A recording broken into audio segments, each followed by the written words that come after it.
Fala aí, galera. A gente vai continuar agora o nosso estudo do deslocamento do equilíbrio químico. No primeiro vídeo desse assunto, a gente estudou o que era esse deslocamento e o efeito do fator concentração. Vamos dar uma olhada agora em outros fatores e como eles podem ou não interferir no equilíbrio químico. Bom, o próximo fator que a gente estuda é o fator temperatura. Vamos ver como que a temperatura pode impactar o nosso estado de equilíbrio químico. Primeira coisa, temperatura é o único fator que altera Kc e Kp. A gente já viu lá no efeito da concentração que a concentração não é capaz de alterar Kc e Kp. Então, eu posso adicionar ou retirar reagente, produto, que o Kp ou o Kc não mudam. Já a temperatura vai ser, sim, um fator importante, uma vez que, mudando ela, eu mudo o meu estado de equilíbrio. De que forma que isso acontece? Bom, primeiro caso, se eu aumento a temperatura, eu vou deslocar o meu equilíbrio para o sentido da reação endotérmica. Vamos lembrar aqui que endotérmica é quando a variação de entalpia é positiva, ok? Por que isso acontece? Vamos entender a lógica aqui desse deslocamento. A ideia é que, uma vez que haja um fator que perturbe o equilíbrio químico, eu quero reduzir a um efeito mínimo essa perturbação. Tá? Então, a ideia é que eu possa restabelecer o meu estado de equilíbrio de modo que essa perturbação seja mínima.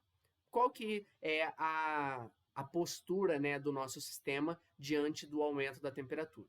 Vamos lembrar que aumentar a temperatura significa fornecer energia ao sistema. Quando eu forneço essa energia, o sistema tem lá muito mais energia do que ele tinha. Ele precisa lidar com esse aumento da energia. O que ele faz? Ele vai para esse sentido endotérmico, que é no sentido em que eu absorvo essa energia. Então, eu pego esse excesso de energia que eu acabei fornecendo para o sistema e ele acaba absorvendo esse excesso. Tá? Por isso que, aumentando a temperatura, eu vou para o sentido endotérmico, já que eu consigo lidar com esse excesso fornecido. De maneira contrária, se eu diminuo a temperatura do meu sistema, eu desloco o meu equilíbrio para o sentido exotérmico. Lembrando que exotérmico, ΔH negativo. Por quê? Diminuindo a temperatura, eu estou retirando energia do sistema. Então, o sistema fica com menos energia do que ele tinha. O que ele faz? Ele vai para o lado em que as substâncias são menos energéticas, ou seja, o sistema acaba liberando energia. Tá? Então, essa é a ideia. Para ele poder lidar com essa perturbação, ele se desloca aí conforme o sentido endotérmico ou exotérmico. Não tem como a gente saber, a não ser que o exercício dê, né, o ΔH, ou peça para a gente calcular, e aí ele dá os valores, conforme a gente estuda lá em termoquímica, tá bom? Mas, em geral, quando ele vai mexer em temperatura, ele acaba dando já o valor do ΔH para a gente poder analisar para que lado que vai o nosso equilíbrio químico deslocado, ok? Vamos lá. Se a gente pega aqui, por exemplo, o que acontece com o equilíbrio, né, dessa reação? Então, eu tenho aqui, ó, trióxido de enxofre em equilíbrio com dióxido de enxofre e gás oxigênio. E essa reação, no sentido direto, tem um ΔH de menos 198 kJ. E aí ele pergunta, o que vai acontecer ao aumentar a temperatura? Essa reação, do jeito que está escrita, o sentido dela aqui direto é o sentido exotérmico, tá? Se eu aumento a temperatura, eu estou fornecendo energia para o sistema, ele precisa pegar essa energia para ele. Então, ele vai para o lado em que eu absorvo energia. O lado exo é o lado que eu libero e não o lado que eu absorvo. Então, eu tenho que ir para o lado contrário ao exo. Se esse, né, o sentido direto é o lado exotérmico, eu tenho que ir para o sentido endotérmico, que é o contrário. Então, quando eu aumento a temperatura, o equilíbrio dessa reação será deslocado para a formação de SO3, ou para a formação de reagentes, ou para a esquerda. Enfim, tem várias formas da gente se referir ao lado que eu vou acabar deslocando o meu equilíbrio. De maneira contrária, o que acontece com esse equilíbrio se eu diminuo a temperatura? Diminuindo a temperatura, eu estou tirando energia do sistema. Como eu vou ter aí uma deficiência da energia inicial desse equilíbrio estabelecido, eu vou para o sentido exotérmico, que é o próprio sentido que eu tenho aqui. Ou seja, o equilíbrio será deslocado para a formação de SO2 e de O2. Ou vai se deslocar para o sentido exotérmico, ou para a formação de produtos, ou para a reação no sentido direto. Tá? Então, várias maneiras aí de se referir a essa resposta, ok? Então, esse é o efeito da temperatura, beleza? Mais um efeito agora para a gente analisar, efeito da pressão. Vamos entender que a pressão vai influenciar apenas nos equilíbrios que eu tenho gases. Por quê? Mexendo na pressão, a gente consegue interferir muito mais em gases do que sólidos ou líquidos. A gente, quando faz um estudo lá dos gases, lá nos nossos primeiros anos do estudo de química, a gente sabe que pressão é um fator que é muito importante quando eu estou trabalhando com gases. Sólidos e líquidos, essa pressão não tem tanto efeito. Por isso que a gente precisa analisar aqui se eu tenho gases no meu equilíbrio químico para saber se a pressão vai ou não interferir. Bom, qual que é a ideia? Quando eu aumento a pressão do meu sistema, o equilíbrio vai ser deslocado para o menor volume gasoso. Quando eu digo aqui menor volume gasoso, eu tenho que somar o tanto de mols que eu tenho de gases, independente de quais gases sejam, tá? Então, eu não preciso aí separar gás por gás, apenas preciso analisar reagente e produto. Por quê? Bom, geralmente, esse aumento da pressão é causado pela diminuição do volume. Então, vamos lembrar que pressão e volume são inversamente proporcionais. Quando eu aumento um, eu diminuo o outro. Uma das formas de aumentar a pressão é diminuir o volume. Por isso que, se eu estou diminuindo o volume do meu sistema, ele vai se deslocar para onde eu tenho os gases ocupando menor espaço. Por isso que aumentar pressão é deslocar para o menor volume gasoso. De maneira contrária, se eu diminuo a pressão, eu desloco para o maior volume gasoso. Por quê? Como pressão é inversamente proporcional ao volume, a diminuição de pressão geralmente é causada pelo aumento do volume. Se eu aumento o volume, o sistema vai se deslocar para onde ele pode ocupar mais espaço. Por isso que ele acaba se deslocando para o maior volume gasoso. Ok? Detalhe, a adição de gás inerte não desloca o equilíbrio. O que seria um gás inerte? Seria um gás que não acaba participando daquela reação. Ah, mas a adição do gás inerte não vai alterar a pressão lá dentro? Vai alterar, só que ela altera a pressão de todo mundo. A pressão parcial de cada gás, ou seja, cada gás que acaba participando desse equilíbrio, continua a mesma. A pressão total pode mudar, mas as pressões parciais não mudam.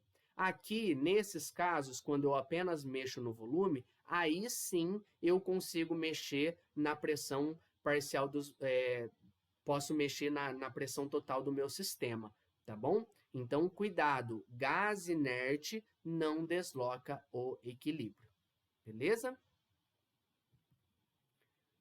Vendo aqui um exemplo do efeito da pressão. Por exemplo, ele fala assim, ó, o que acontece com o equilíbrio, tá aqui, dessa reação, ao ocorrer expansão volumétrica. Bom, o próprio nome diz aqui, ó, expansão volumétrica, eu vou aumentar o volume.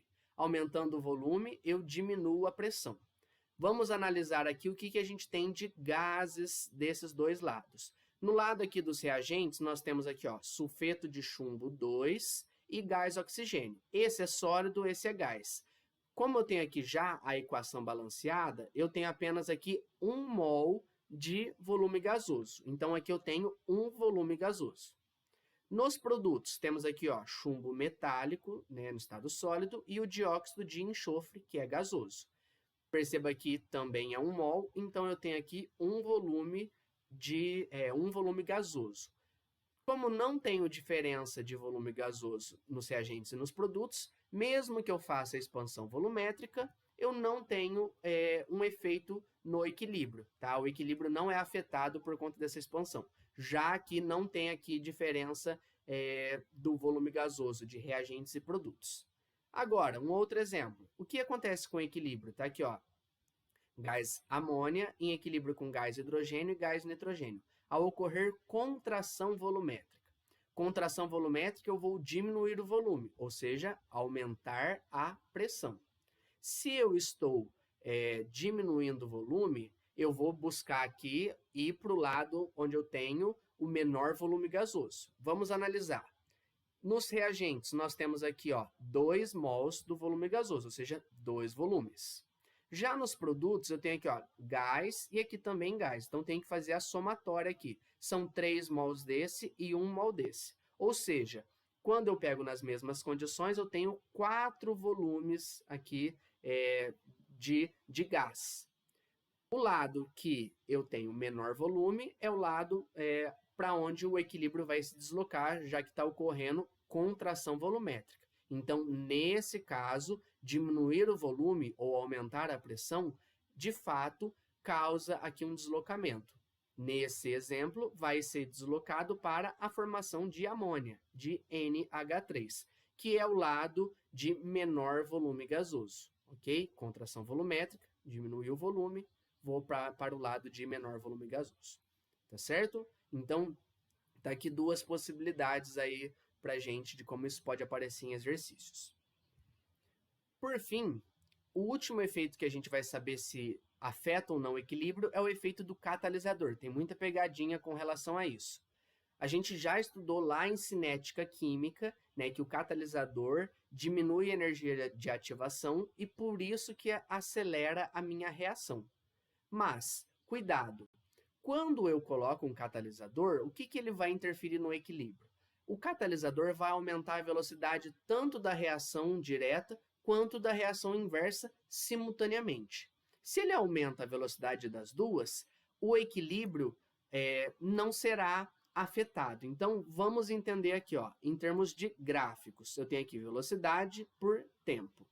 Perceba que essa é a reação inversa em vermelho e aqui em azul a reação direta. A gente viu que o equilíbrio químico é atingido quando as velocidades direta e inversa se igualam, que é, no caso aqui, ó, nesse ponto, mas também nesse ponto. Perceba que na curva que está inteira, né, que não está tracejada, eu não tenho catalisador. O equilíbrio é atingido aqui, ó. Já quando eu coloco catalisador, o equilíbrio é atingido antes. Ou seja, colocar um catalisador não perturba o equilíbrio. Perceba que continua aqui no mesmo valor de velocidade, né? A única diferença é que o equilíbrio é atingido mais rapidamente, tá bom? Então, catalisador não desloca equilíbrio, apenas faz com que ele seja atingido mais rapidamente. Então, ele era para ser atingido aqui, ele foi atingido antes. Se a gente analisa isso com relação à curva aí de concentração, temos isso daqui, ó. Por exemplo, aqui eu tenho um gráfico de concentração, né, quantidade de produto por tempo. Nessa curva sem catalisador, o equilíbrio é atingido apenas aqui, ó, quando fica constante essa quantidade. Já com catalisador, a quantidade fica constante em menos tempo. Então, aqui, no caso, já teria sido atingido o meu equilíbrio com o catalisador, tá? Então, cuidado com esse detalhe. Ele apenas vai fazer com que eu estabeleça o equilíbrio mais rápido, mas eu não desloco e também não altero valores de Kc e Kp. Beleza?